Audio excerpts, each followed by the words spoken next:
Hi, this is Dr. Don, and we are talking about how to build healthy relationships. And a lot of times people will come to me and they will say, what is it that people do that is really destructive to their relationships? So we're going to talk for a few minutes this morning about what kills a relationship pretty quickly, and I'm going to be sharing some of the most common things that I see. One of the things that we discover that kills a relationship pretty quickly is people that are just too lazy. I have a colleague that said years ago, some people are just too lazy to be married. And that's really true, because a relationship, a marriage, dating, engagement takes a lot of effort. There's just a lot of work to be done there.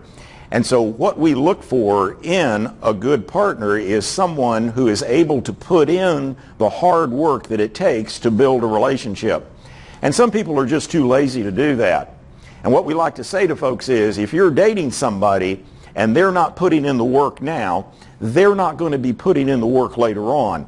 Because when we're dating and when we're engaged, that's the time we have the highest motivation to work on a relationship. So I would simply say to you, if you're with somebody right now and they're fairly lazy, what they're doing is they're relying upon you to do the heavy lifting. And eventually you're going to reach a point where you run out of gas on doing that, and you're going to look to them to pick up the slack, and they're probably going to be pretty tentative about wanting to do that. The second thing that we notice that kills a relationship is disordered behavior. Disordered behavior. Behavior that just doesn't work real well in building a relationship. It just doesn't seem quite right. And you say, well, can you describe and tell us some of those things? Yeah. If we encounter somebody who is angry a lot of the time, that's probably a telltale sign that there's something deeper going on there. If we encounter an individual who is depressed a lot of the time, that's probably a telltale sign that something deeper is going on there. And they're difficult to be in a relationship with. If I encounter an individual who seems to need to control everything around them, that's probably a telltale sign that there's something deeper going on, and they're going to be hard to be in a relationship with. And the last one is very, very interesting. If I encounter someone, I call this hand grenades going down the hallway.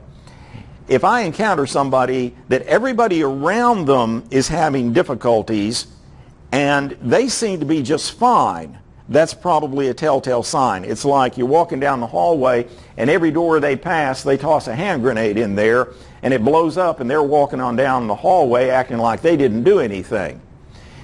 Anger, depression, control, and causing difficulties for others are all telltale signs that there's something difficult going on there, and they're going to be difficult to be in relationship with. A third one that just destroys relationships is lying, dishonesty. Great relationships are built upon honesty.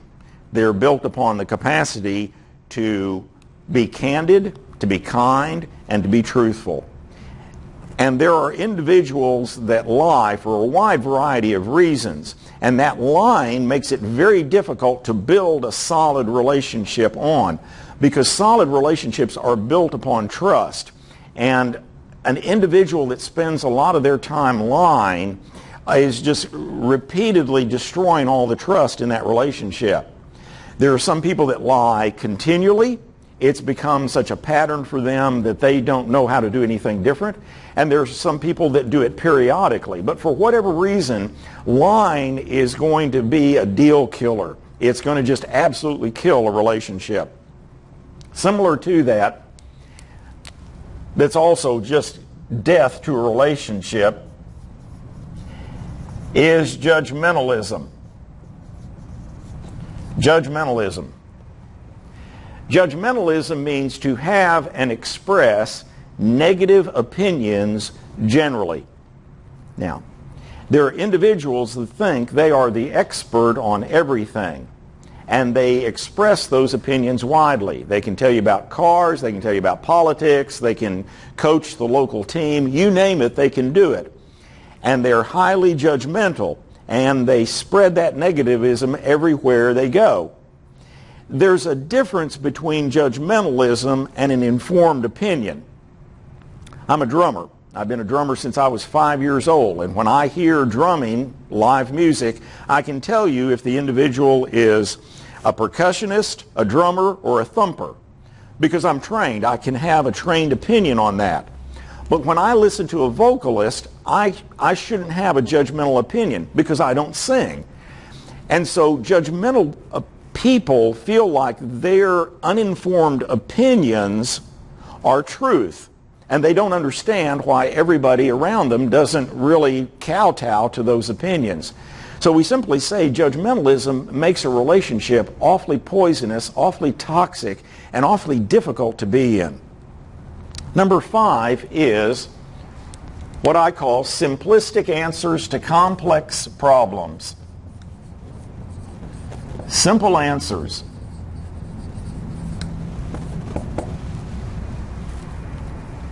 Life, marriage, parenting, finances, owning a home, planning life's goals, these are all complex issues. And there are individuals that want to have very simplistic answers to very complex situations.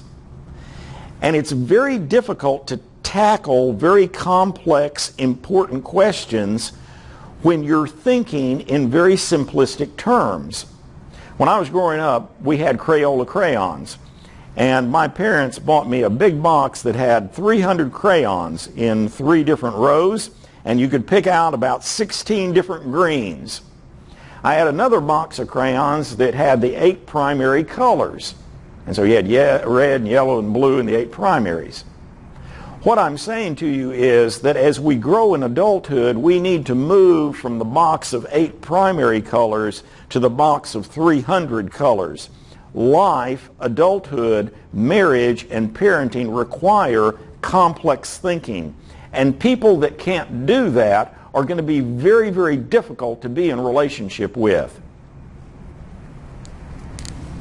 A 6th problem that kills relationships is closed thinking. Closed thinking. One of the signs of a very healthy, happy, well-adjusted person is the capacity to take in new information and to learn new things as we get older. I've been doing counseling for 40 years, and 3 weeks ago I was in a seminar with a guy who specializes in chronic depression. 82 years old and a fascinating individual. And I'd never particularly studied chronic depression, but his approach was absolutely marvelous.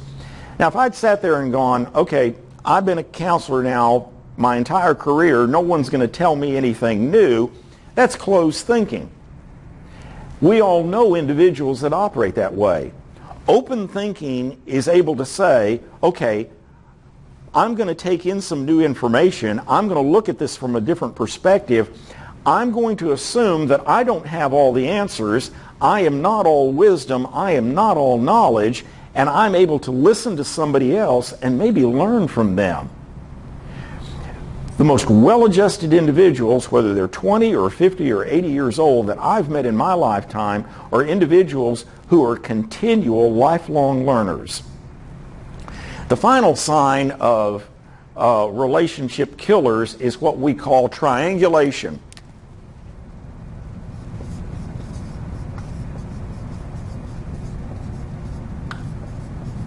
Triangulation. Triangulation is just a family systems terms that talks about what happens when there's a problem in a relationship. If we've got a husband and a wife in a marriage and they are having a problem, the ideal is for them to deal with each other with that particular problem, to talk to one another and work it out. Triangulating is where I reach out and I take that problem and I talk to somebody else about it. And suddenly we've got a triangle formed there. Now, I feel better because this person's going to take my side in the argument because they know me and they listen to my side of it and they haven't heard her side of it. But what I've done is I've spread the problem out to another person. And oftentimes what will happen is she'll go over here and she'll talk to somebody versus talking to me. Now we've got two triangles formed. We've got a triangle here. We've got a triangle here. And the problem is we're not closer to solving the problem. We're getting farther away from solving the problem. So one of the things we recommend is, one of the things that kills a relationship is when we form a triangle with another person or with another activity or with another outlet versus dealing directly with the person. So if those are some telltale signs of some symptoms or red flags that are going on in a relationship that you're a part of, you might want to think about that and think about how do we address that before we move forward.